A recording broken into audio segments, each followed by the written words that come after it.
Allahumma salli wa sallim wa barik ala sayyidina wa nabiyyina wa rasulina Muhammadin bin Abdillah wa ala alihi wa sahbihi wa man tabi'ahum. Subhanaka la ilma lana illa ma 'allamtana innaka antal 'alimul hakim.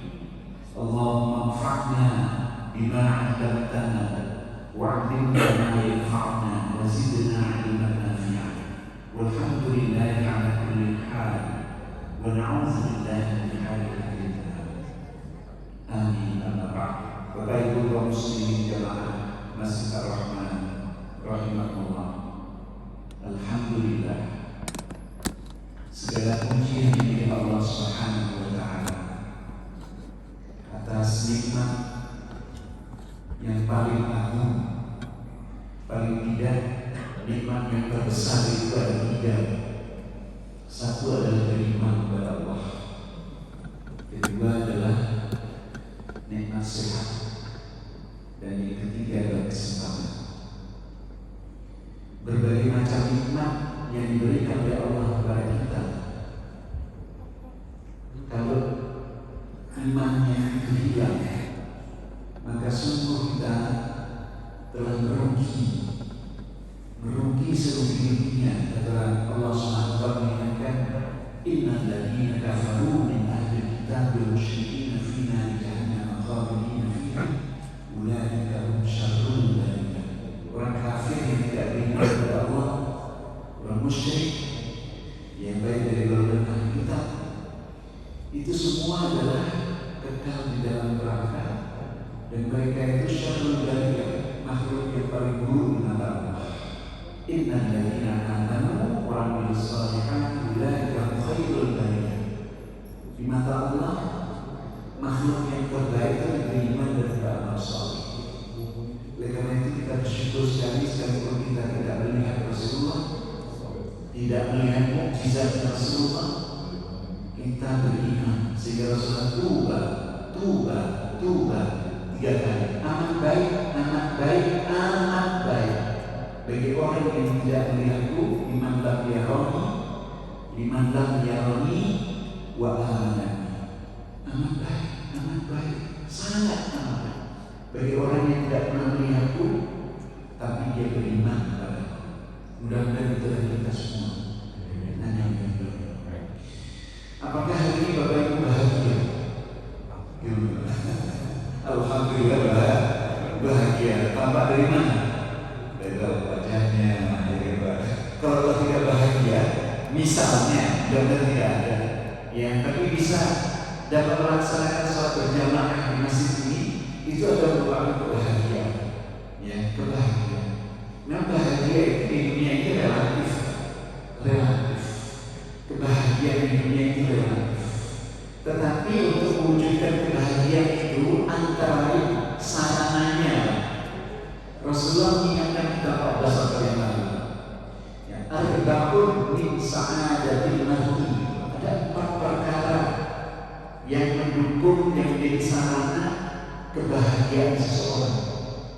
Satu dari Rasulullah, al-mar'atus shalihah, perempuan, istri yang shalihah. Ya, gitu. Yang kedua adalah al-markabul hani, gitu, kendaraan yang menyenangkan.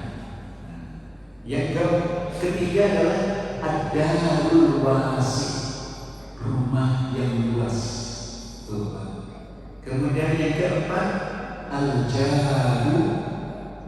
al-jarus salih, tetangga yang baik. Kalau kita lihat lingkungan Discovery Dunia ini memenuhi 4 ini ya Pak. Ya, rumahnya, di dalamnya insyaallah suami istri salih dan salihah. Jadi walaupun disebut di sini komponen pertama itu adalah al-mar'atus shalihah, ya, istri adalah perempuan yang salih, yang salihah. Tetapi di sini adalah kontrasnya adalah karena rumah tangga itu, ya, diisyaratkan itu adalah kerjasama, tolong menolong. Tidak mungkin itu hanya satu pihak saja. Maka suami yang salih dan istri yang salihah. Yang kedua adalah kendaraan yang nyaman, hati itu nyaman. Kalau kita lewat karena kita di sini semua, ya kendaraannya ada semua. Ya walaupun mungkin sepeda motor, sepeda, ya apalagi ya mobil, insya Allah sekalipun relatif ya masing-masing punya, ya masing-masing punya.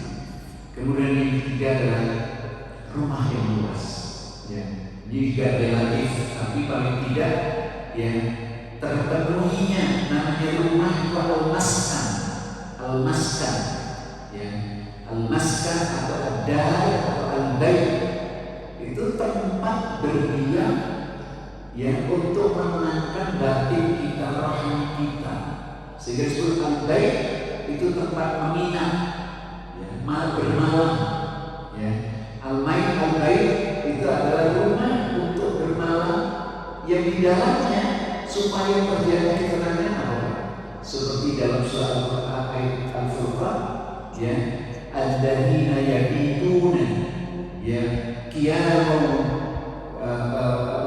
qiyaman wa sujjadan, ya di dalam Al-Qur'an disebutkan rumah yang luas itu terpenuhinya tentu relatif, tetapi yang mendapatkan kebahagiaan dan ketenangan itu apabila dipergunakan untuk sholat tahajud, ya sholat sunnah.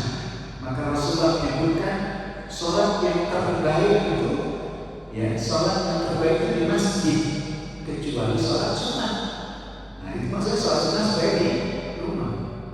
Walaupun luas rumah itu akan menjadi sempit, kata Rasulullah, bahkan seperti kuburan kalau di dalamnya tidak pernah dibacakan Al-Quran. Begitu Rasul, ya kuburan itu kan kalau kita masuk negeri, ya kita masuk dengan artinya di sana, ya rumah kuburan itu sepi, sunyi, ya anak-anak tidak nyaman di dalamnya. Nah supaya nyaman, rumah itu ya harus dipergunakan untuk sholat, karena dalam sholat itu untuk membaca Al-Quran. Sholat apa? Sholat sunnah. Apa itu sholat sunnah yang terbaik? Sholat tahajud. Nah itu yang baik. Kemudian tetangga yang baik. Maksudnya apa itu? Maksudnya adalah lingkungan yang baik. Ya, lingkungan yang baik. Ya, tetangga yang baik itu adalah tetangga yang tidak memberikan kepada kita, atau sebaliknya saling asah, saling kasih, saling memperhatikan, saling tolong menolong. Ya, sehingga Rasulullah mengisyaratkan tidak beriman orang yang tetangganya, ya, yang tetangganya kelaparan, sedangkan kamu dapat makan kenyang, tidur kenyang, tetangganya kelaparan. Nah itu artinya adalah tidak sempurna iman, supaya satu sama lain saling memperhatikan. Bapak Ibu sekalian, rumah tangga yang bahagia, judulnya kan itu ya Pak, rumah tangga yang bahagia. Nah Bapak Ibu sekalian, sebagaimana kita ketahui, ya Rasulullah SAW itu menyuruh kita supaya memilih pasangan hidup itu yang seagama. Itu nomor satu. Tungkabul barakatu bi arba'in, li hasaniha atau li jamaliha, wa li nasabiha, wa li maliha, wa li diniha, fanfar bidzati dain taribat. Wanita itu dinikahi karena 4 hal. 1 karena kecantikan, 2 karena nasabnya, 3 karena harta bendanya, kekayaannya, ya, 4 karena agamanya. Pilihlah karena agamanya, ya. Kalau agamanya ini ya seagama, apalagi salih. Nah, selalu saya ukuran agama itu apa? Ukuran agama itu selalu memelihara sholat 5 waktu dengan baik. Kalau dia melaksanakan sholat waktu, insya Allah juga baca Al-Qurannya baik. Nah, itu yang relatif, yang paling minimal untuk memilih mantu bagi kita sudah keluarga. Ya, untuk memilihkan mantu-mantu itu kurang itu. Bagaimana kita tahu? Ya, harus diteliti siapa teman-temannya, dari mana keluarganya. Itu adalah yang terakhir. Kenapa Pak sholat itu agama itu nomor 1 sholat? Karena Allah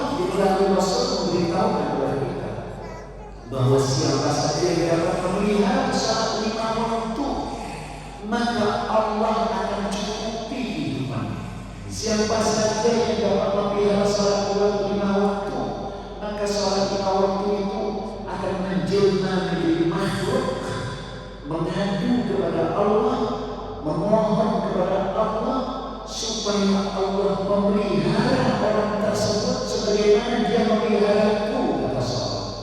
Nah itu, maka penting sekali itu salat. Ya, jadi jangan abaikan. Kalau kita ingin mendapatkan rumah tangga yang bahagia, supaya mendapatkan fasilitas 4 hal dari antara.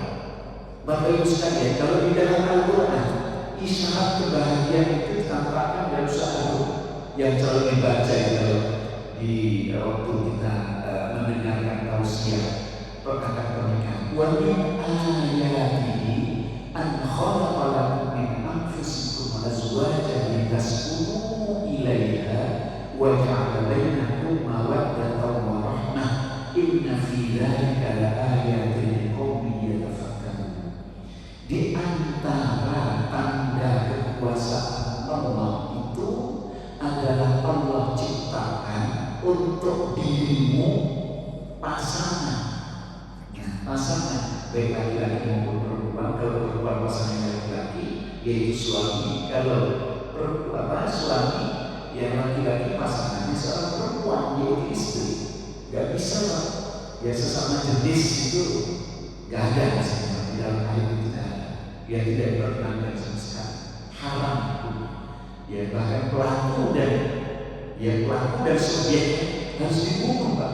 Rasulullah SAW harus dimusnahkan.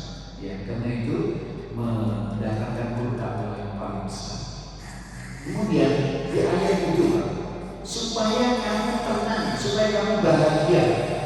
Di sini tenang, Pak, karena salah satu unsur kebahagiaan itu tenang, karena tercukupinya sandang, papan, pangan, keamanan.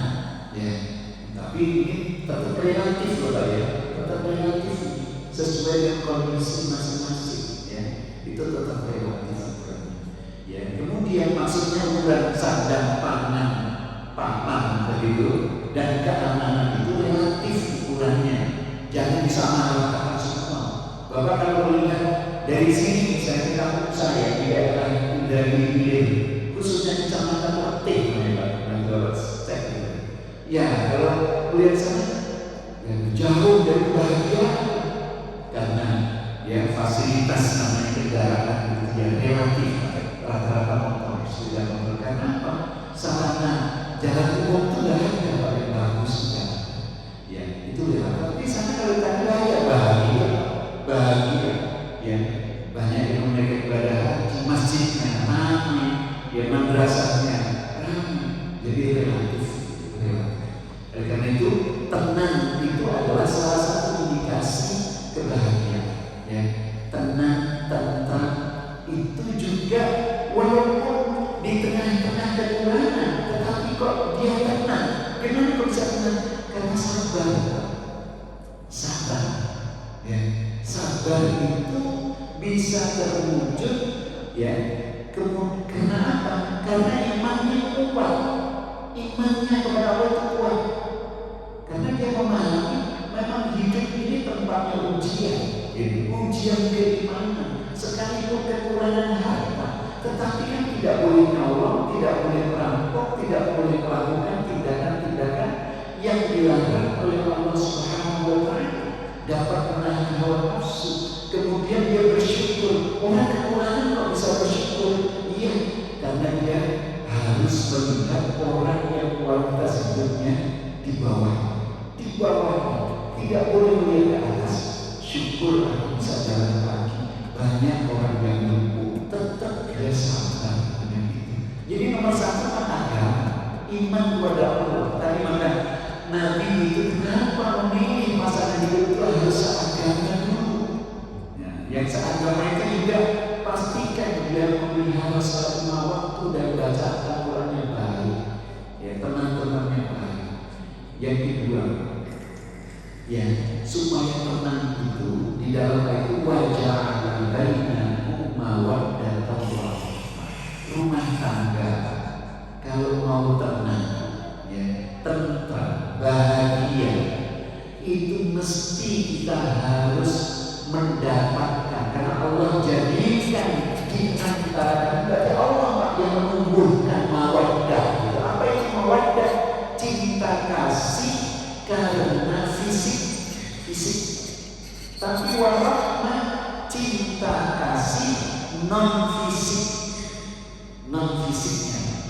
Ya, sehingga sekalipun ya, misalnya kita melihat dulu dia sehat pasangan suami, sekalipun sakit suami tetap setia, itu karena rahmat Allah. Ya, karena rahmat Allah.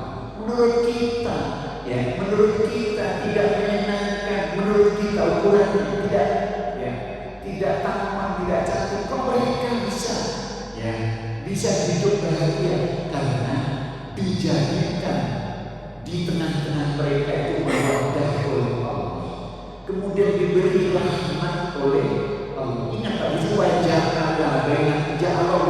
Allah yang menjadikan cinta suami kita cinta kepada istri cinta kepada suami, itu yang menjadikan Allah. Wajah Allah tetap Allah, harus Allah. Karena itu bahagia dari tanda-tanda kekuasaan dan kebesaran Allah. Nah, kalau kita menyadari itu yang menjadikan kita cinta, kok sekarang suami istri bisa mungkin saja bisa namanya di dunia ini tidak selalu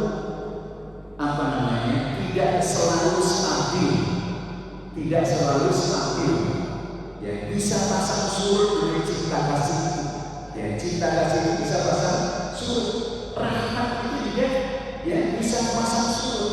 Tergantung kalau begitu gimana supaya tetap stabil. Supaya stabil kita harus datang terus kepada Allah yang memberikan mawaddah warahmah itu. Harus kita datang terus Allah. Gimana caranya? Di mana sih rumah Allah? Rumah Allah yang paling baik itu di masjid satu. Kalau di rumah kita, di tempat salat kita, sajadah kita, melaksanakan sholat, membaca Al-Quran. Boleh saya cerita sedikit? Secara ekonomi cukup, ya, diberi anak yang baik-baik, istri suami baik-baik, tetapi kedua suami istri ini tidak bisa harmonis, ya, merasa tidak bahagia, tidak tentram, ya, bahkan hubungan suami pun hampa, hubungan biologisnya hampa. Mengapa? Ada yang kurang. Maka kemudian Bapak Ibu pernah sholat dengan tertib, disiplin. Wah, suami ini betul-betul gitu. Terus bagaimana Al-Quran? Saya nggak bisa. Mari kita perbaiki, karena yang memberikan ketentraman itu adalah Allah. Bagi orang yang beriman, bagi orang bukan yang fasilitas duniawi, harta benda dan lain sebagainya itu adalah sarana saja. Walaupun bermewah, tetapi yang banyak, gajinya cukup, istrinya cantik, ya, kendaraannya banyak, kok masih korup bisa, kok masih rakus dan ini. Tidak ada ketentraman. Yakin apa? Tapi kalau orang itu sakinah dengan, ya, kalau bahasa Rasulullah SAW, ya, cukup Pak, ghani cukup, dicukupi Allah.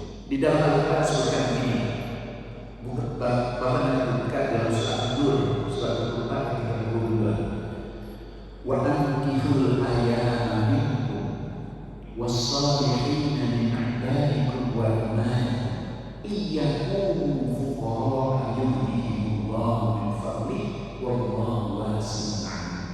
Ya, kamu nikahkanlah orang-orang yang sudah pantas menikah, ya, yang sudah mampu menikah, dan orang-orang soleh, para hamba sahaya maupun baik laki-laki maupun perempuan. Jika mereka ini yang saya tekankan, jika mereka fakir kekurangan, ya, iyyakum fuqara, jika mereka itu kekurangan hidupnya. Mungkin banyak orang yang ketika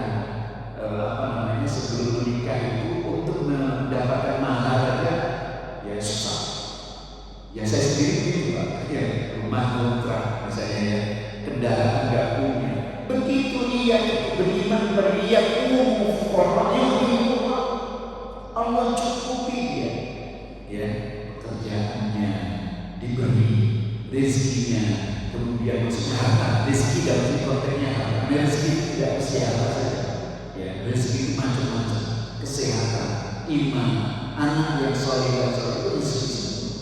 Nah, dicukupi, nah cukup itu adalah relatif yang ada di dalam diri kita, dan itu sekali lagi memberikan Allah. Yuhmihimullah, diberi kecukupan oleh Allah melalui apa? Karun fadl min fadl, ya, melalui karunia Allah, keistimewaan Allah. Nah, ini yang bisa kita peroleh, ya. Pastikanlah filosofi orang hidup itu, ya, al-hayatu harokatun, harokah. Tahu nggak harokah? Di dalam Al-Quran itu paling tidak ada 4. 1 fathah, 2 kasrah, 3 dhammah, 4 sukun. Ya, kalau mau tambah nanti syiddah, tasbih. Itu memiliki filosofi, Pak. Harokah namanya hidup itu bergerak. Pasti cukup oleh Allah dengan cara bagaimana? Bergerak fathah, bukalah pintu ketenangan, pintu rezeki melalui gerak. Ya. Bergerak di sini, Bang. Harokah itu hidup itu bergerak. Bergerak itu lalu kegiatan aktivitas yang baik yang diperintahkan oleh Allah, bekerja, membuka pintu ketenangan melalui aktivitas kerja, karena kerja itu ibadah. Dan ibadah mahdhah maupun ghairah. Yang kedua adalah kasrah. Kasrah itu memecahkan apa? Memecahkan segala kesulitan hidup melalui apa? Melalui dengan cara mencari cara mendapatkan jalan keluar itu melalui panduan manualnya Allah, Al-Quran, ya, membaca, melaksanakan sholat, pasti akan dipecahkan oleh kesulitan itu. Yang ketiga, dhammah itu merangkul, ya. Nah, ketika Rasulullah SAW di dalam gua Hira, ya, itu didekat, kemudian malah mendekat. Jadi dhammah itu orang hidup itu harus merangkul orang-orang yang ada di sekitarnya, silaturahim, ya, bergaul dengan orang-orang saleh, ya, dapat membagi, itu namanya memberi, itu namanya merangkul, mendekat, mengasihi, menyayangi, ya, itu saling. Kemudian yang ketiga, sukun, itu tenang, mati, ya, mati. Kalau itu dilakukan, insya Allah akan mendapatkan ketenangan tentang kebahagiaan lahir dan batin. Nah, ini adalah filosofi orang hidup itu, dan rumah tangga yang harmonis itu diisyaratkan oleh Allah, wa ashiruhunna bil ma'ruf fa in karihtumuhunna fa'asa an takrahu syai'an wa yaj'alallahu fi khairan katsiran. Yang artinya, suami istri, saya menyebutnya karena asyarah itu tidak bisa sendiri, yaitu masih saling bergaulah kamu suami istri dengan cara yang baik. Jika kamu mendapati salah satu pasangan, jika kamu mendapati pasangan itu sesuatu yang tidak kamu sukai, sabar, jangan buru-buru cerai bisa, enggak, ya. Kecuali yang misalkan urgen pun bisa diperbaiki, ya. Yang urgen yang prinsip itu apa? Misalnya murtad, nah itu enggak boleh. Kalau masih bisa diperbaiki, ya harus perbaiki, ya. Nah, yang kedua adalah disebutkan kalau kamu mendapat sesuatu yang pasti, kita ini punya kekurangan dan kelebihan. Pasangan kita juga begitu, sabarlah.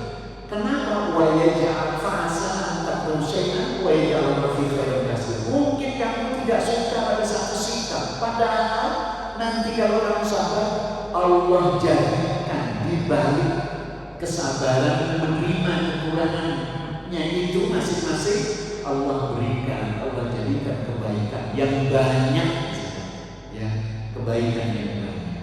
Bapak Ibu sekalian, kebahagiaan itu ya tidak melulu hanya fasilitas dunia, tetapi yang paling penting di situ adalah fasilitas yang dapat mengantarkan kita meraih kebahagiaan yang abadi.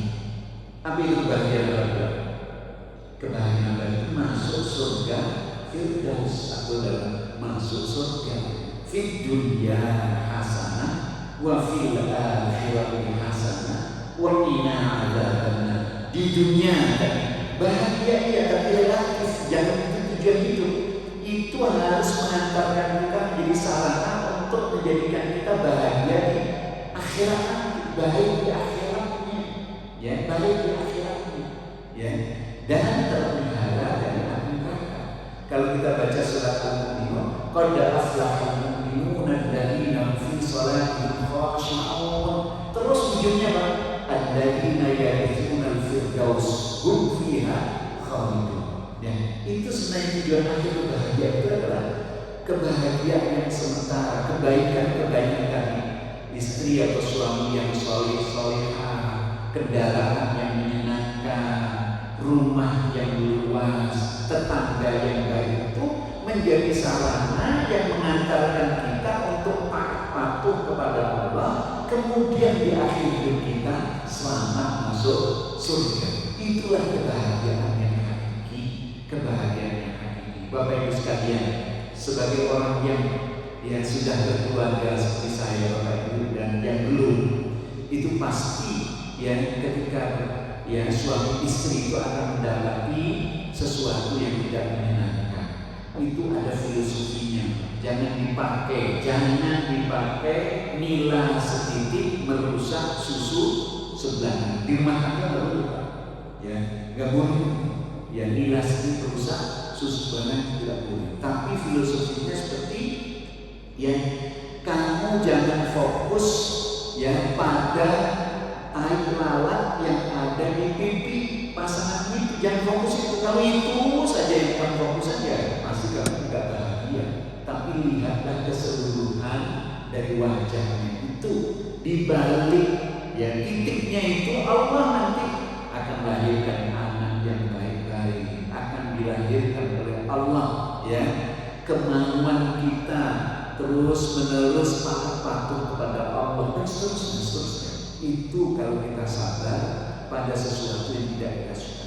Yang kedua, ya selalulah kita seperti Rasulullah SAW ingatkan, baiti jannati.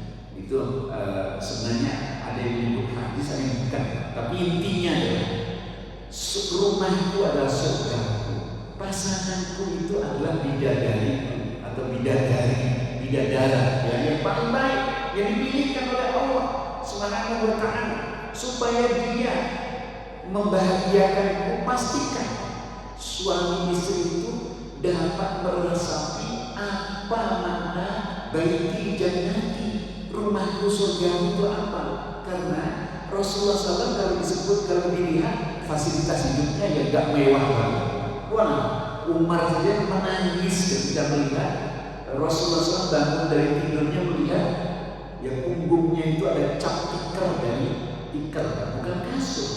Ya, kata Umar, kata Rasul, kenapa engkau menangis di karena betapa saya tidak sedih Rasulullah. Engkau adalah orang yang dipilih oleh Allah, disenangi akhlaknya paling baik di tengah-tengah kami. Ya, engkau adalah utama di dunia, utama di akhirat nanti. Tetapi sangat sederhana. Ya, kalau saya lihat Raja Persia itu duduknya di singgasana yang mewah, dikipasi, dikelilingi oleh dayang-dayang, kemanapun diantar kendaraan kawal sedemikian rupa. Engkau tidak Rasul. Apa Rasul? Bukan saya tidak mau, tapi saya investasi kesenanganku itu untuk di akhirat. Nah itu untuk di akhirat nanti. Ya, untuk di akhirat. Nah itu kebahagiaan juga, dapat berinvestasi suami istri, memberikan manfaat kepada masyarakat, kemudian memberikan hal-hal yang positif kepada masyarakat untuk investasi nanti di akhirat. Yang mampu membeli rumah 3-4 kendaraan tapi tidak, kata suami istri yang baik, ya mari kita investasi untuk di akhirat. Cukup kita menjadikan kendaraan yang mampu kita beli dapat kita pakai di akhirat. Ya, kita masukkan ke dalam rekening kita. Kita pulang bawa ATM-nya apa? Iman dan amal soleh, syahadat, ya, paspornya itu, visanya nanti bisa kita pakai di akhirat. Kira-kira contohnya analogi yang paling baik. Yang kedua, khairukum li ahli. Tadi saya mengatakan baiti jannati. Surga, rumah itu adalah surga. Itu artinya seluruh anggota keluarga di situ seperti yang ada disebutkan di dalam Al-Quran surah Al-Waqiah. La yasma'una fiha lahwan wa la ta'sima. Itu ya Pak. Ya. Kalau rumah tangga itu membahagiakan, yang bisa diimplementasikan supaya menjadi surga rumah kita itu, pastikan suami istri itu tidak pernah mendengar aktivitas maupun ucapan yang dilakukan oleh anggota keluarga, khususnya pasangan suami istri itu, perbuatan dosa, taksir, ya, wala kidzab, lahwan wala taksir, yang sia-sia dan yang mengandung dosa. Kalau di Rasulullah apa? La yasma'una fiha lahwan wala kidzab. Masing-masing suami istri dan anggota keluarga itu pastikan tidak pernah melakukan aktivitas, ucapan maupun perbuatan yang mengandung sia-sia dan dusta. Itu penting sekali. Ya, penting sekali kalau mau menjadikan, sehingga kalau bahasa saya, ya, kalau HP-nya suami, passwordnya istri tahu, bisa buka, ya, suami sebaliknya begitu. Itu antara lain pasti kelakuannya, insya Allah, ya, kelakuannya adalah tadi tidak ada dusta di antara suami istri, tidak ada perbuatan yang sia-sia di dalamnya, tidak ada yang perlu ditutup-tutupi. Karena apa? Suami istri itu diumpamakan dalam Al-Quran, hunna libasul lakum wa antum libasul lahum. Saling menutupi seperti pakaian, Pak, yang menjadi pengaman, penutup, ya, cacatnya, kekurangannya, dan kalau keluar itu akan memperindah, akan saling melengkapi. Ibarat pakaian. Pakaian itu fungsinya satu, mempercantik, menutup aurat, menutup aib.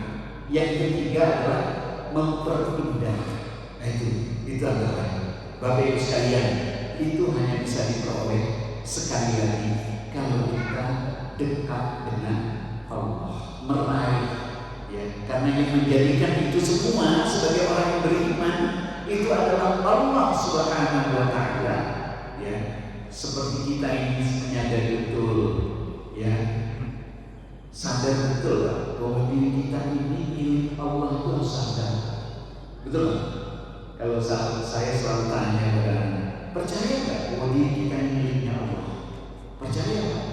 Coba buktikan apa? Ya, antara lain selalu saya ingatkan, melalui kita ini, ya, kita ini, ya, punya kuku.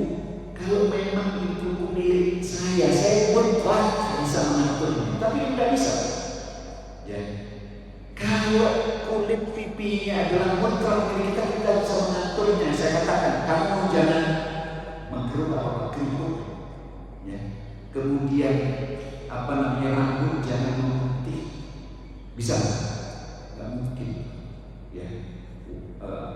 Waman ma'amil naqis fil khalqi afala ya'lam. Siapa yang saya panjangkan umurnya, saya kurangi kualitas penciptaannya ini, mulai dari penglihatannya, pendengarannya, dan seterusnya.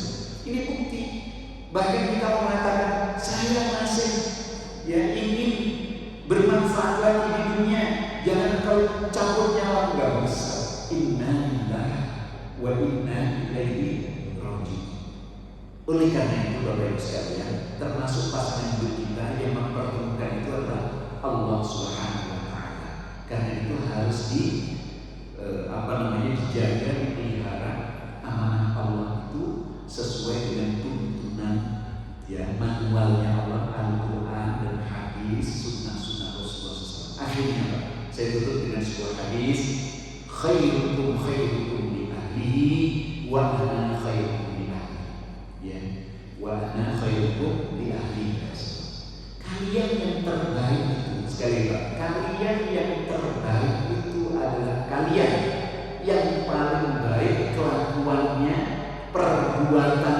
sikapnya, akhlaknya kepada keluarga. Kalau disebut keluarga itu siapa?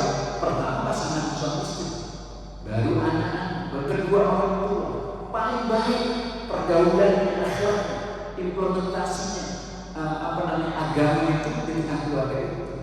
Maka Rasul juga menyebutkan siapa saja yang sudah menikah, ya, maka dia telah menyempurnakan separuh agama. Maksudnya apa? Separuh agama itu dipraktekkan di rumah tangga, kejujurannya, dermawannya, sholatnya, itu dipraktekkan di tengah rumah tangga, ya. Baru nanti yang separuhnya di masyarakat, ya, diuji dengan masyarakat. Itu makna yang pertama. Kata Rasulullah, kalian yang terbaik itu adalah kalian yang kelakuannya paling baik terhadap pasangan, terhadap keluarga, ya. Dan aku Rasulullah, orang yang paling baik kelakuanku terhadap para istri-istriku. Nah, tentu di sini jangan ya dibaca melalui hawa nafsu, dibaca melalui agama. Sekali keimanan kepada Allah Subhanahu wa Ta'ala. Karena iman kepada Allah Subhanahu wa Ta'ala itulah agama, itulah yang akan mengikat hawa nafsu, ya, sehingga dia merasa resah karena melihat ya orang di atas dan dia tidak melawan nafsu.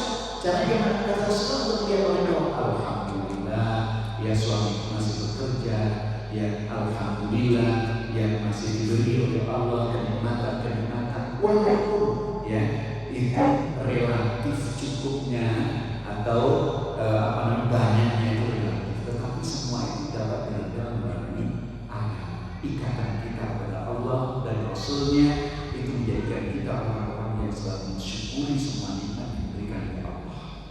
Ada komentar, ada pertanyaan? Ibu, ada yang bertanya ini?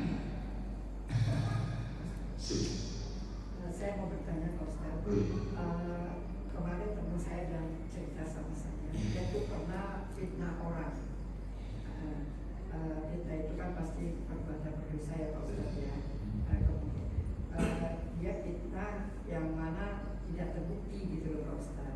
Nah sementara hidup dia itu sekarang gelisah, ketakutan karena dia tahu bahwa dia tuh berfitnah. Sementara nomor telepon orang itu hilang sama dia. Gimana itu Pak Ustaz? Saya bilang nanti deh kapan kalau saya ada yang berceramah saya tanya sama Pak Ustaz untuk membuat ketenangan buat kamu. Kesian saya ngeliatnya sekarang Pak Ustaz, karena itu karena takut dosa itu dia mau minta maaf, nggak tahu nomor hati yang dihubungi. Itu aja Pak Ustaz. Bapak Ibu sekalian, dosa kepada Allah itu dibagi dua, ya. Dosa yang langsung kepada Allah, contohnya meninggalkan sholat, ya, tidak berpuasa, dan tidak ada uzur syar'i dan lain sebagainya, yang langsung kepada Allah. Tobatnya menyesal, minta ampun, stop, dan menggantinya dengan terus-terus berbuat baik. Selesai kalau kepada Allah, ya. Dosa kepada manusia, yang kedua dosa kepada manusia. Ini gak pernah akan diampuni oleh Allah kecuali, nah ini dibagi juga. Dosa kepada manusia dibagi dua juga.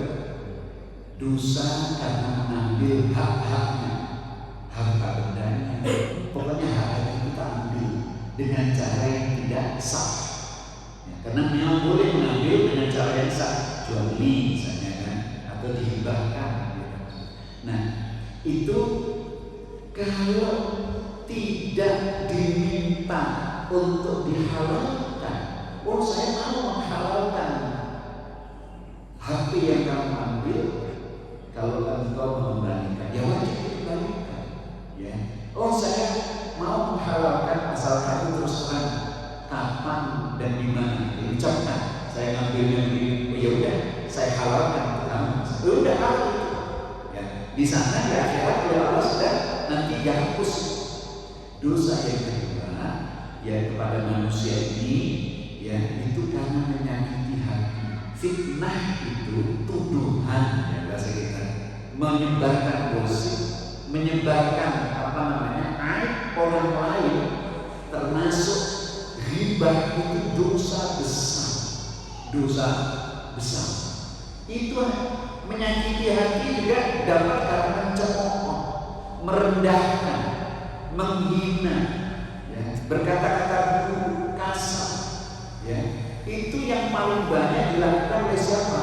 Oleh manusia kepada orang terdekatnya, kepada orang-orang terdekat, ya, terdekat istri, suami, anak, orang tua, kemudian tetangga, kemudian dari kantor dan seterusnya.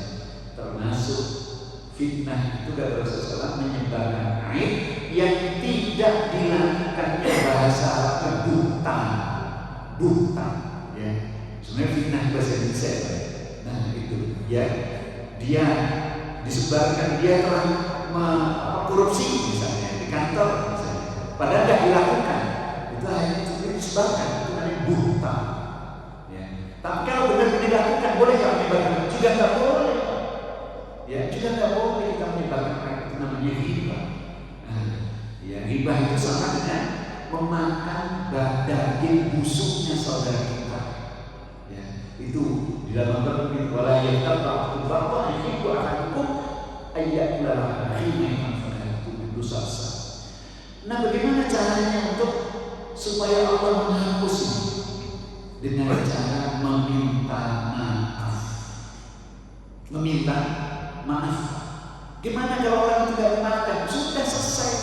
Mau dimaafkan, justru orang yang tidak memaafkan itu ya keliru, karena dalam Al-Quran ciri orang bertakwa itu apa? Wal afinas, memaafkan. Orang yang bertakwa itu sebenarnya diminta atau tidak diminta mau dimaafkan, tetap dia akan memaafkan sama orang. Kenapa? Karena memaafkan itu fasilitasnya jauh lebih besar daripada tidak memaafkan.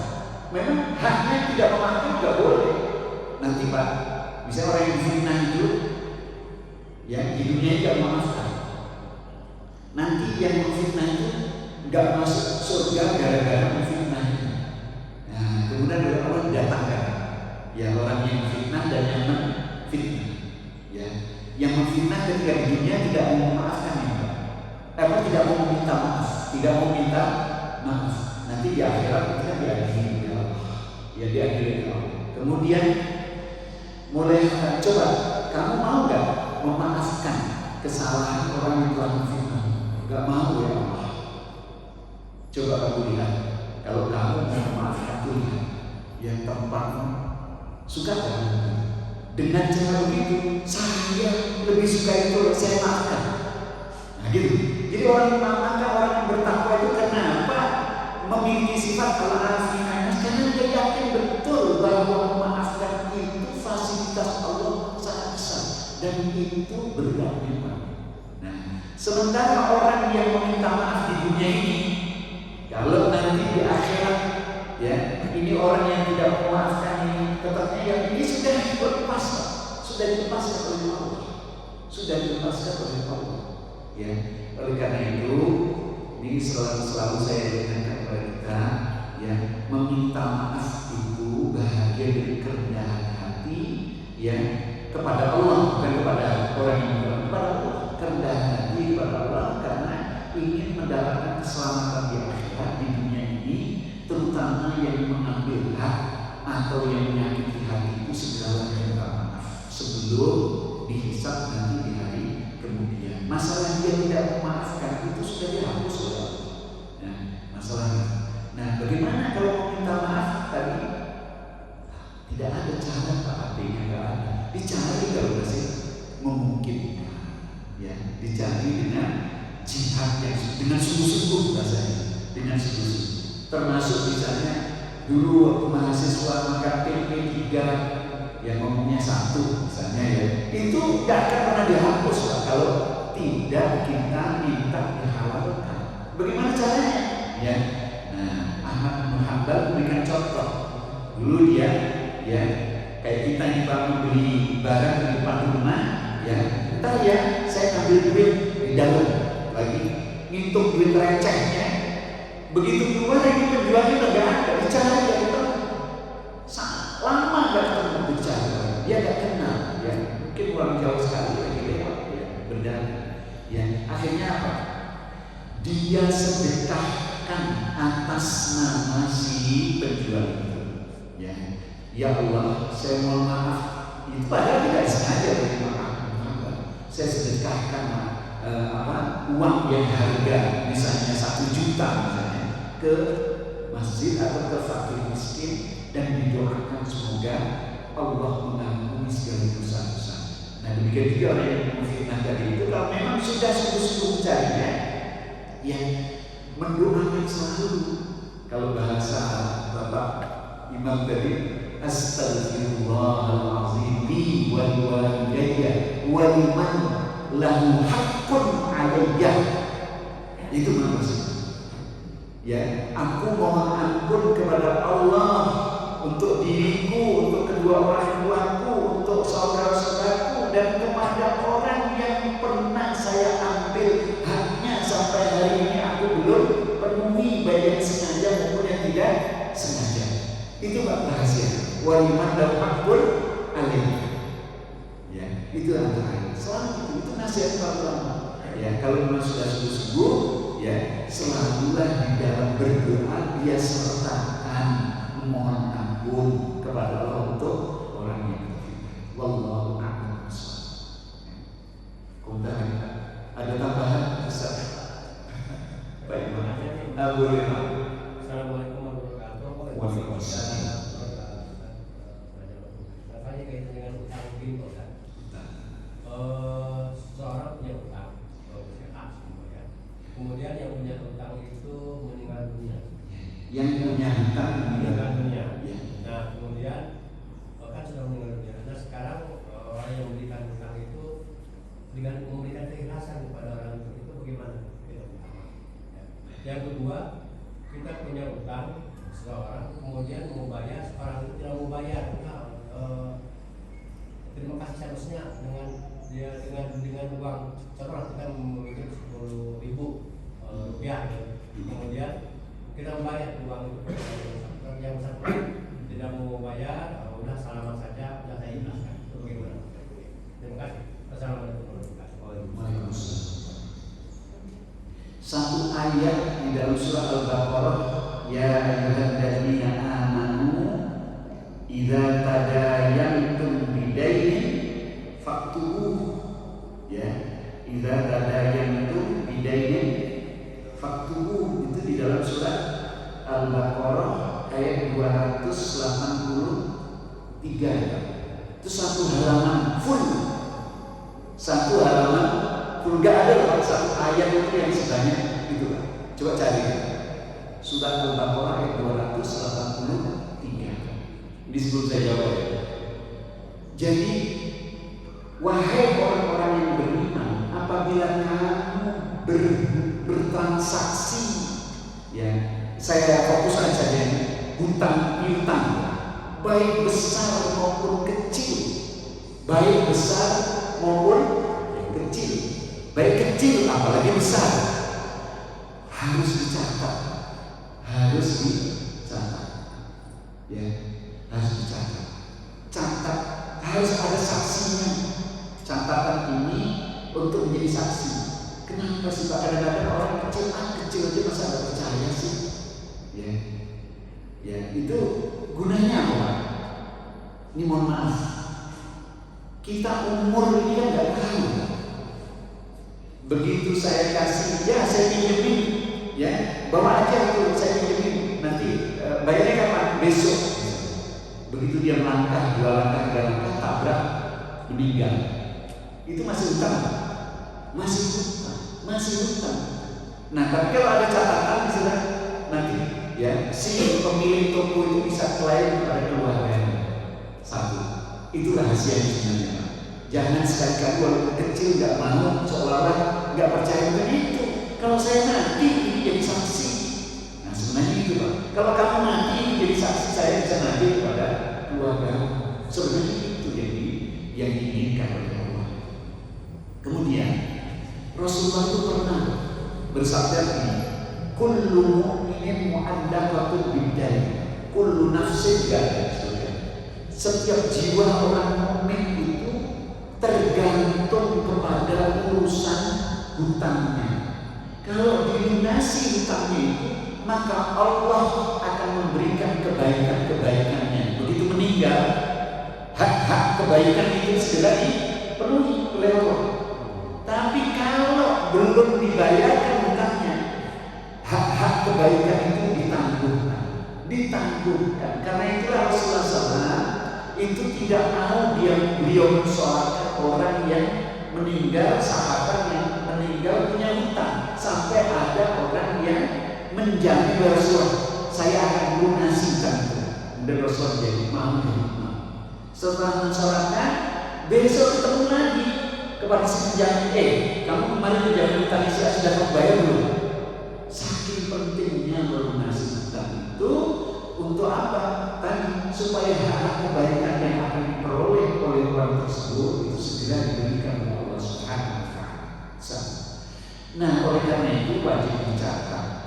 Kemudian kalau orang itu sudah meninggal dunia, ini teknik sebenarnya ya. Tadi orang yang berhutang sudah meninggal dunia, ya kalau nggak ada catatan, ya kan tidak bisa si pemberi hutang mengklaim kepada si ahli warisnya, ya nggak bisa. Ya kalau kecil mungkin nggak ada catatan, pengakuan saja mungkin dikasih. Lah kalau besar nggak bisa ya Pak ya. Kalau misalnya sampai 1 miliar misalnya, ya. Nah dan itu pula lah Pak. Kenapa? Ya sebelum dibagi-bagi waris itu wajib dilunasi hutang si mayat itu yang pemilik harta yang sebenarnya wajib dilunasi ya melalui peninggalannya. Kalau sudah dilunasi habis ya harus ada nomor 1 tetap itu. Kalau masih sisa itulah yang waris. Nah orang yang berhutang ini sudah meninggal, si piutang pemberi hutang berkata sudah saya halalkan, selesai. Namanya dihalalkan, diikrarkan, baik itu diikrarkan ataupun tidak, ya, itu di dalam Al-Quran dan sebelumnya itu jika orang yang berhutang itu kesulitan, berilah dia tangguh. Sudah diberi tangguh tempo 1 bulan 2 bulan, ditagih lagi, masih kesulitan untuk membayarkannya, ya benar-benar sulit, ekonominya sulit, berilah tangguh. Kalau waktu COVID, nanti setelah COVID diberi tangguh. Sampai juga 3 kali 4 kali diberi tangguh nggak bisa juga bayar. Yang paling baik gimana Pak? Disedekahkan, halalkan tadi sudah saya sedekahkan, itu jauh lebih baik. Tapi orang yang punya hutang ini juga diberi oleh Rasulullah SAW itu suatu motivasi yang sangat besar. Siapa saja yang berhutang dengan niat dia akan mengembalikannya, pasti Allah beri Allah beri kemampuan untuk membayarnya. Dengan catatan begitu punya jangan ditunda-tunda. Ya, begitu punya langsung dilunasi, langsung dicicil, itu Allah akan beri kemampuan untuk itu. Nah itu maksud. Tapi kalau dia tidak pasti masuk setan, ya masuk setan. Nah jadi kalau sudah dikatakan bahasanya halalkan, itu artinya sesuai dengan Al-Quran, disedekahkan, selesai. Kebaikan ada di pemberi hutang. Nah sekarang orang yang yang berhutang sudah meninggal, misalnya yang memberi hutang sudah meninggal, ya nggak ada catatan, ya yang memberi hutang sudah meninggal, saya mau melunasi, maka itu diberikan kepada ahli warisnya. Ahli warisnya nggak ada, sama seperti ya Ahmad bin Hanbal tadi, disedekahkan atas nama orang tersebut yang memberi hutang itu wajib, ya seperti tadi misalnya dulu mahasiswa makan tempe 5 tapi bayarnya 1, bagi 4 itu yang belum dibayar. Sekarang dicari di mana itu wartegnya, di mana keluarganya, waduh nggak ketemu. 4 tempe harga pada saat itu wajib disedekahkan atas nama dia dan mohon ampun seperti diri kita, astagfirullahaladzim li wa liwalidayya wa liman lam takun alayhi. Kalau nggak hafal, ya Allah ampunilah dosa keluarga dan dosa orang yang sudah aku ambil hak-haknya. Itu penting sekali. Yang belum aku berikan kewajiban yang membayarnya, melunasinya, membalikan haknya. Itu sudah terjawab, Pak. Yang ini yang contoh begini, komen saya gitu ya. Iya. Kemarin kan saya berutang ke bapak ini. Iya. Orang 10.000. Iya. Ibu ya. Iya. Terus saya bayar ke bapak nih. Oh iya. Jadi bapak ini belum udah usah, enggak salaman udah selesai. Selesai. Udah selesai. Selesai. Tadi yang almarhum tadi meninggal, kan saya sudah jelaskan semua jelaskan. Iya. Nah jadi sebelum almarhum itu sudah terbuka kan? Enggak. Ya. Selesai. Ya. Alhamdulillah. Selesai. Bebas berarti. Bebas. Cukup lagi. Tambahin bisa. Terus sebetulnya saya bisa ada lagi Pak yang jadi kaitannya gini. Ini kita terbuka saja. Sekarang ini kan lagi rame-rame politik. Iya. Ya. Mau pilkada, calon presiden dan DPR dan sebagainya. Ini saya jujur saja. Contoh seseorang ini ingin jadi caleg lah contoh. Tapi dia caleg, tapi dia dengan memberikan memilih seorang itu dengan bukan dengan ikhlas berarti karena ini contoh saya pilih saya kasih uang yang milih saya. Nah selama saya jadi bupati, wali kota itu dengan cara begitu nanti emasnya itu bagaimana ya? Jadi contoh begini, saya jadi gubernur, tapi pemilihan gubernur itu adalah dengan bukan dengan secara aklamasi saya berkata kualitasnya jadi benar, tapi dengan cara macam-macam tadi. Iya. Politik uang. Nah, jadi masalah itu antara saya yang menang dengan yang menerima tadi itu bagaimana Pak Kiai? Contoh saya begini, misal saya kalau saya ini tadinya saya ingin jadi caleg, diperintahkan oleh pimpinan sudah jadi caleg.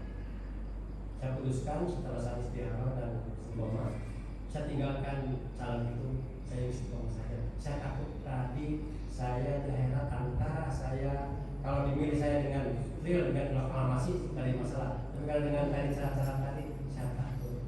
Nah itu bagaimana nanti di rumah seperti ini mohon penjelasan. Sebelum saya jawab, saya mengingat terhadap firman Allah surat Al-Baqarah ayat 163. Pada saat itu Rasulullah menyampaikan ayat itu.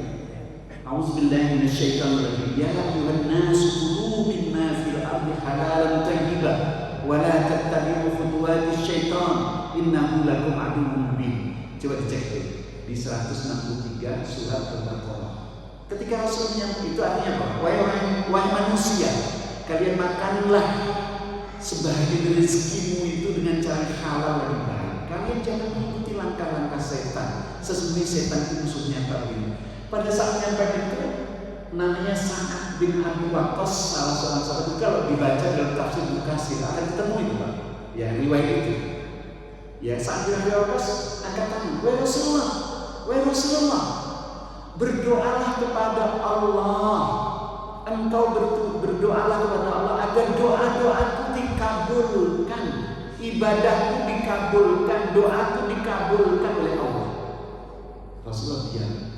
Kemudian diam sejenak dan jawab, atib mat'amaka takun da'watuka mustajabah. Pastikan makananmu itu thayyib, halal lagi thayyib.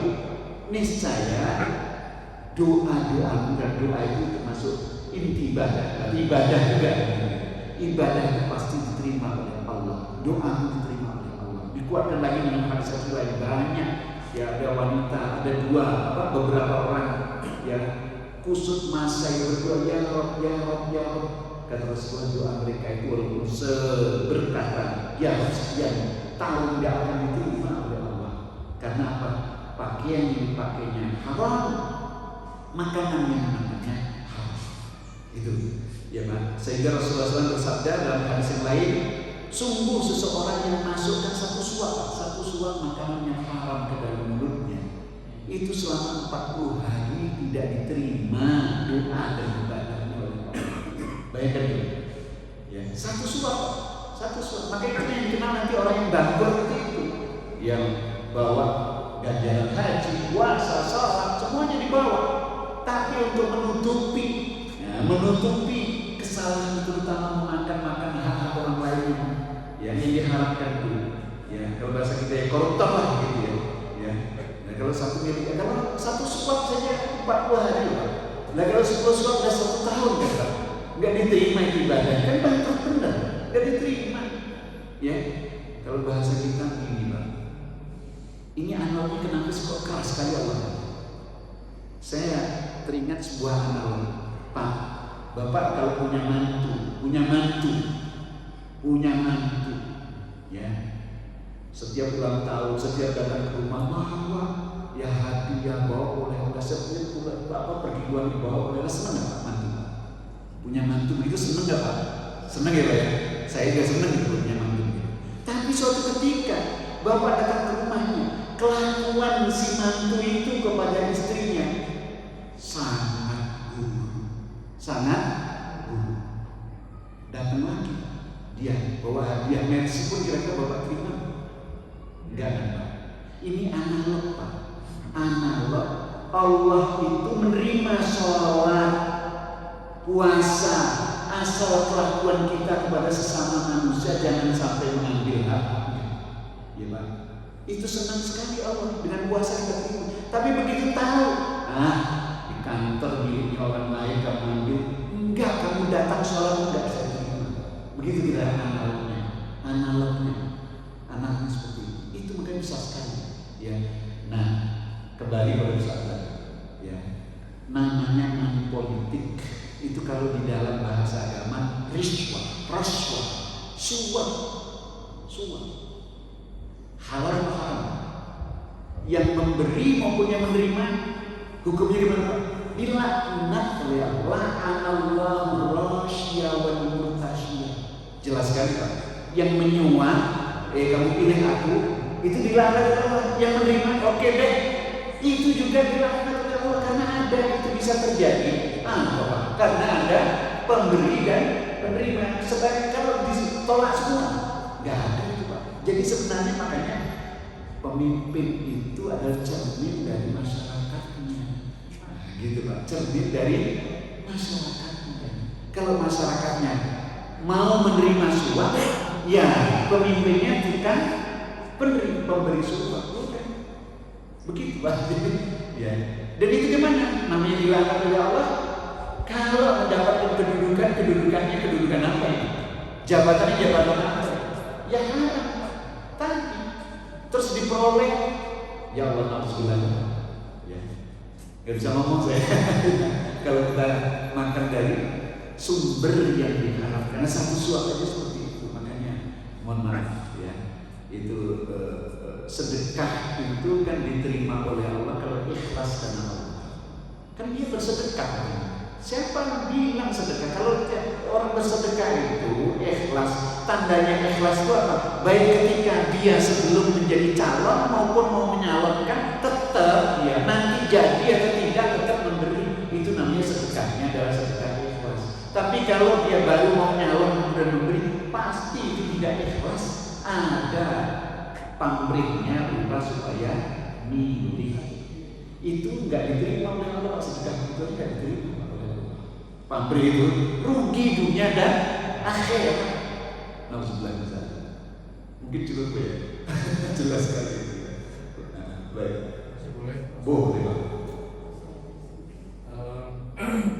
Ini persoalan bukan saya. Iya. Tapi itu persoalan pada umumnya pasangan suami istri yang bekerja. Nah, si suami bekerja, istri bekerja. Pertanyaan saya yang paling singkat, apakah hasil yang didapat dari pekerjaan si istri ini wajib dimintakan izin kalau mau dibelanjakan? Ini kan di kalangan di kompleks ini banyak sekali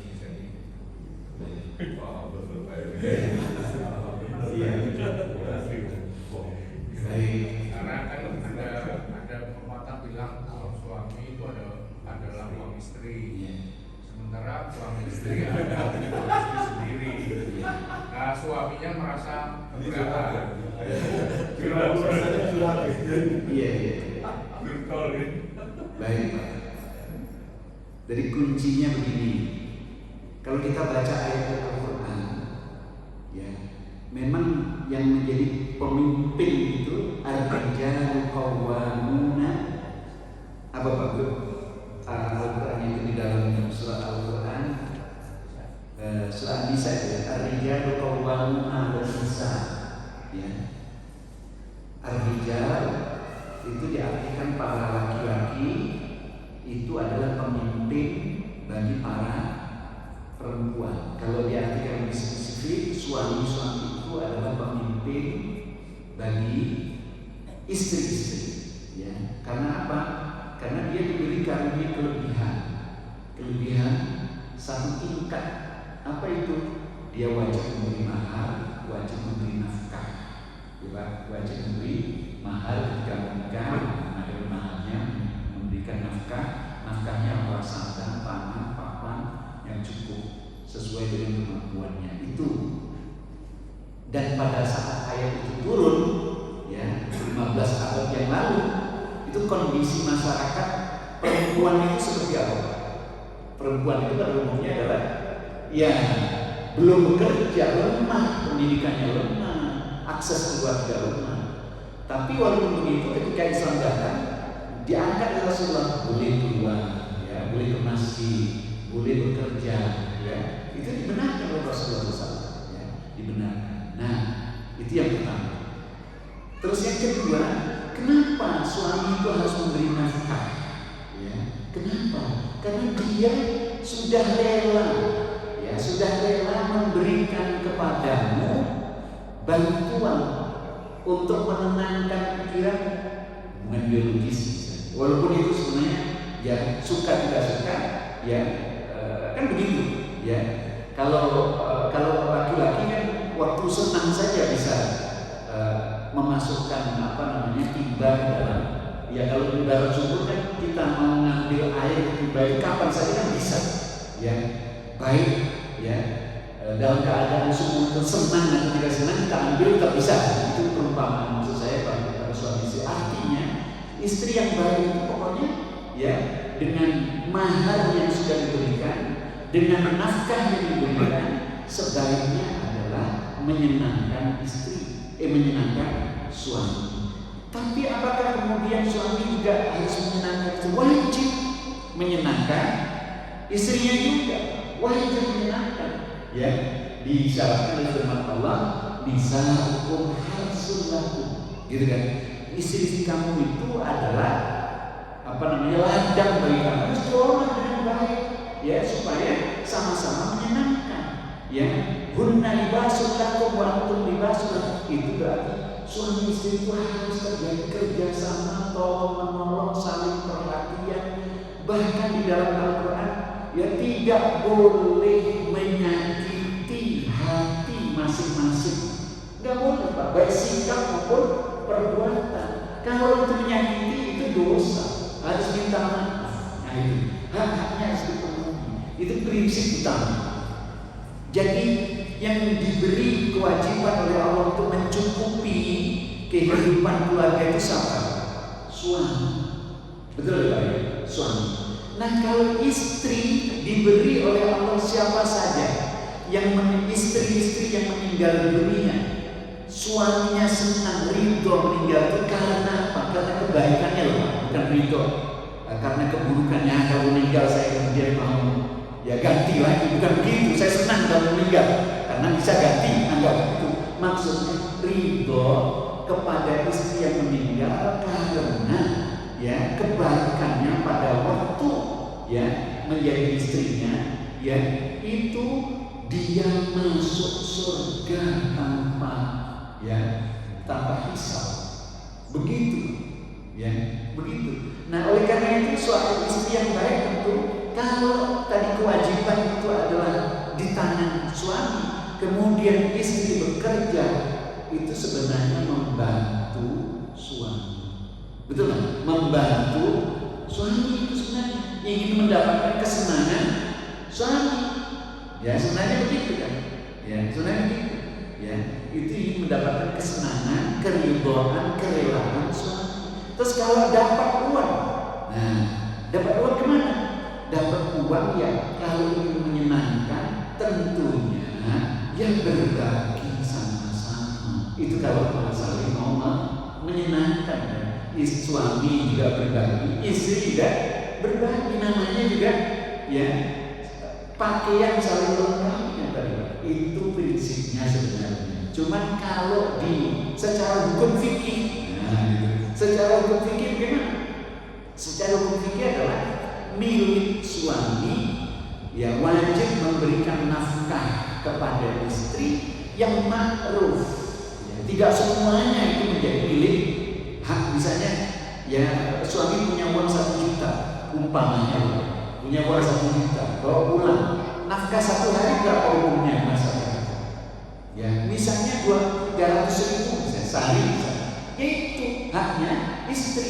Ya kalau mau saklek ini sama-sama sakleknya, nah gitu. Ya itulah kalau sama fikih yang 300 itu milik istri, tapi dibelanjakan untuk kesejahteraan makan bersama juga. Sedalamnya ada milik suami dari makanan itu, nafkah di situ, ya anak-anak di situ misal. Nah yang 700 milik suami, yang 700 milik suami dengan syarat yang milik suami tadi itu betul-betul semuanya dilengkapi fasilitasnya, ya dilengkapi fasilitasnya, ya yang yang memasak sudah digaji ada pembantunya misalnya, ya Pak. Kemudian yang menyetrika, yang mencuci, yang menyusui pun dibayar oleh suaminya misalnya, ya.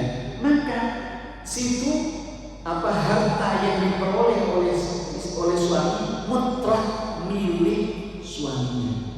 Kalau dia bekerja, ya harus ada izin dari suaminya.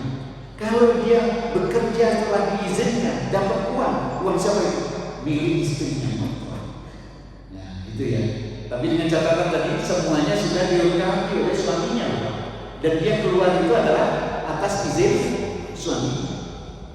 Maka mutlak itu harta yang dibawa oleh istri milik istri. Sedangkan harta yang dibawa oleh suami milik suami mutlak, tapi dia punya kewajiban memberi nafkah dan memberi melengkapi semuanya. Nah, ini kan kebanyakan jarang di Indonesia, karena di Indonesia ini ya kerjasama sesuai dengan ayat Al-Quran, kerjasama ya saling membantu, tolong menolong. Nah, kalau saling tolong menolong, mestinya istri yang mengerti, suami yang mengerti bahwa di bawah hasil usaha yang dia peroleh karena berhubung di rumah itu belum dilengkapi, istri pulang masih masakkan, masih mencuci. Dulu kalau punya anak dia menyusui, padahal menyusui itu diupah, ya bukan kewajiban utama, ya. Maka dulu di dalam zaman Nabi pun disusukan oleh orang lain, diupah. Nah sebenarnya yang memasak itu kewajiban siapa sih? Kewajiban suami sebenarnya, Pak, untuk Nah, tetapi kalau istri yang memasakkan, mencucikan, itu kebaikan menolong suami supaya suami itu senang. Nah, kalau senang nanti ya meninggal masuk surga istri itu. Nah, sebenarnya membantu. Nah, itu kalau kerjasama. Oleh karena itu kalau suami istri di rumah bekerja, di luar bekerja, si istri suami dia bekerja, perolehan masing-masing itu adalah masih ada bahagian sama-sama, kerjasama, ya. Jadi di dalam 1 juta yang dimiliki oleh oleh suami itu separuhnya milik istri. Di dalam 1 juta milik istri, separuhnya milik suami, sama. Karena prinsipnya kerjasama, si suami tidak bisa memenuhi semuanya. Dia bekerja atas izin suami, saya izinkan. untuk membantu kebahagiaan kelestarian rumah tangga kita. Nah itu prinsipnya. Ya, jadi sekali lagi kalau dilengkapi, dipenuhi fasilitasnya sesuai dengan adat istiadat setempat, ya, yang menyuci, yang menyetrika, yang melengkapi, pokoknya yang merawat rumah tangga. Si istri tugasnya apa? Di kasur aja, memang itu kewajibannya. Maka mutlak kalau si istri diizinkan bekerja, harta milik siapa? Istri mutlak. Kalau suami bekerja, mutlak suaminya itu yang hartanya milik suaminya. Dia wajib memberi nafkah sebagai kawan. Tapi kalau kerjasama rumah tangga itu tidak dilengkapi oleh suaminya, ya, kerjasama tadi, ya, diizinkan bekerja, separuh dalam hasil pekerjaannya adalah milik sama-sama. Atau bahasanya pokoknya hartanya itu sama-sama. Itulah yang disebut dengan harta gono gini yang diperoleh suami istri bekerja selama menikah, karena suami tidak melengkapi secara utuh. Ya, wallahu a'lam. Gimana Pak Bambang? Iya, cuma satu lagi, kalau misalnya istri kerja, suami kerja. Suami tidak kerja. Nah, prinsipnya adalah itu berarti kan tanggung jawab, ya, tanggung jawab awalnya itu adalah suami. Suami tidak mampu bekerja karena kondisi tertentu dan lain sebagainya. Kemudian yang memberi kesejahteraan itu diambil alih oleh istrinya, ya, diambil alih istrinya. Secara hukum asal si istri, si suami harus berterima kasih kepada istrinya karena sedang mengambil tanggung jawab, masih menguasai hartanya lagi. Jangan, yang nggak baik ya kalau misalnya masih minta tanggung jawab harta yang kamu peroleh itu adalah saya yang mengizinkan, gitu. Kan bapak nggak bisa kerja, saya memenuhi, ya, saya memenuhi. Berarti di sini, ya, istri wajib punya kewajiban nggak untuk menafkahi suaminya? Ya kalau orang beriman dia punya kewajiban dong Pak, ya. Kecuali dia minta cerai, ya. Boleh minta cerai? Boleh sebenarnya. Ya boleh, karena suami tidak bisa tidak memberikan kewajiban. Tapi atas kebaikan istri, saya tetap taat patuh. Demi apa? Supaya dapat surga. Nah, supaya dapat surga. Ya, supaya dapat surga. Ya, agamanya baik. Namanya ini agamanya baik Pak, ya, misalnya ya. Nah, ini berarti ya milik harta yang diperoleh dia siapa?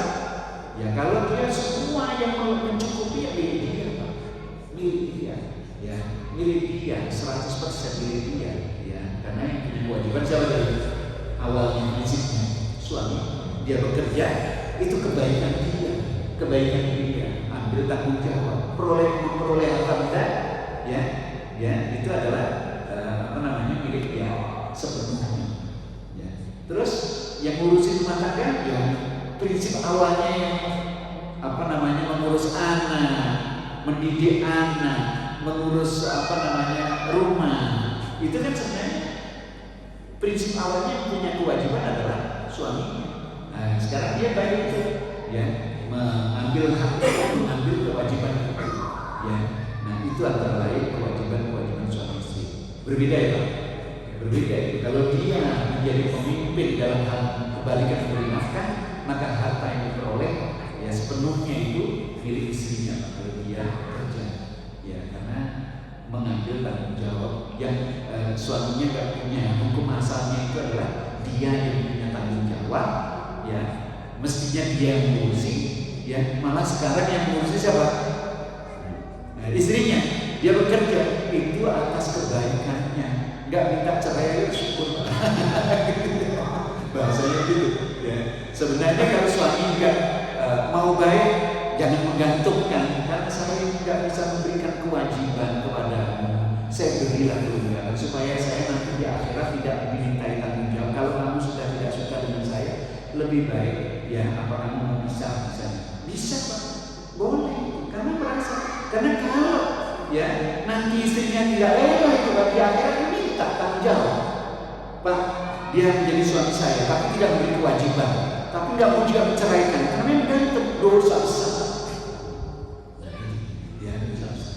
Nah Justru saya lah yang akan memberikan kebaikan siapa itu Pak? Istrinya Pak, baik sekali itu istrinya. Nah kalau sudah baik sekali, berarti harta yang dibawanya milik satu, 100% milik sini. Ya, 100% milik sini. Wallahu a'lam. Ya, wallahu a'lam. Mudah-mudahan bermanfaat apa yang saya sampaikan ini untuk kita semua. Ya, untuk fikih ya. Fikih itu sekali lagi pemahaman itu berdasarkan ya bacaan dalil dari Al-Quran maupun hadis Nabi. Jadi prinsip yang utama di dalam kehidupan rumah tangga itu sebenarnya kerjasama. Ali bin Abi Thalib dengan Fatimah Zahra itu juga tidak tercukupi secara maksimal ya. Itu kerjasama yang baik itu antara Ali dan Fatimah. Sampai Rasulullah SAW itu tidak rela kalau Ali itu kemudian bermaju. Kenapa? Karena Ali dari satu sisi tidak mampu dampaknya kalau memenuhi secara materi ya. Nah, bahkan Fatimah saja minta supaya supaya Ali itu mencarikan pembantu. Nah gitu ya. Ngadu pada Rasulullah.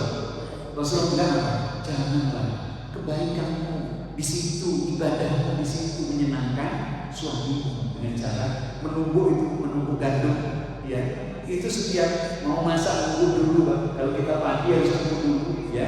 Itu merasa berat sampai Fatimah itu mengadu kepada Rasulullah supaya ada bantu. Ya, itu kesempatan kamu untuk berbuat baik kepada suami. Kalau kamu meninggal ya, kata Rasulullah, kalau istri itu sudah melaksanakan yang fardu, kewajiban sholat fardu, puasa fardu, baik sekali dengan suaminya. Suaminya rela ketika dia meninggal masuk surga. Begitu luar biasa. Wallahu a'lam. A'udzubillahi minasyaitonir rajim. Bismillahirrahmanirrahim. Alhamdulillahirabbil alamin. Allahumma shalli wa sallim wa barik ala sayyidina Muhammad wa ala alihi wa sahbihi ajma'in.